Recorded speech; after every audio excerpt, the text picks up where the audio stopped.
শশা 1 কেজি 40, লেবুর আলু 30, লেবুর আলু 30। আমরা আজকে বড় বাজারে ঢুকবো, বগুড়া সবচাইতে বড় বাজার। আসলে দেখবো এখানে যে জিনিসপাতির দাম আসলে কেমন যাচ্ছে।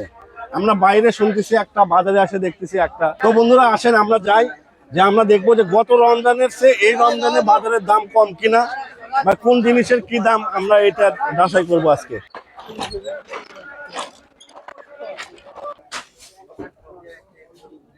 আপনি যে তেল নিয়ে আসলেন, তেল কত করে নিলেন ভাই? ভাই 200 টাকা লিটার নিচ্ছে। তেল নাকি বাজারে, আমরা দেখতেছি তেল বাজারে পাওয়া যাচ্ছে না, এটা কি আসলে সত্য? জি ভাই, খুব সংকট তেলে।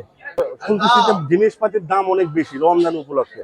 তো আপনি আসলে বলবেন যে কাঁচা বাজারের দাম গত রোজার চেয়ে রোজার কম আছে কিনা? আগের রোজার থেকে রোজাতে অনেকটা মনে করেন চিরগতি, সবজির দাম অনেক কম, আস্তে আস্তে আরো কম হবে।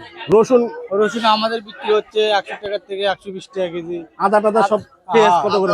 পেঁয়াজ 40 টাকা 35 টাকা, মানে দাম কম, অনেক কম কিন্তু আছে। আমরা আসলে বাইরে শুনতেছি যে বাজারের দাম অনেক বেশি রমজান না, উপলক্ষে, ব্যবসায়ীরা সিন্ডিকেট করতেছে, না। দাম অনেক বেশি। আসলে এরকম তো না। ও প্রথম কয়েকদিন একটু ইয়ে গেছে, এখন আস্তে আস্তে সব কিছু জিনিসের দামই কম হয়ে আসছে।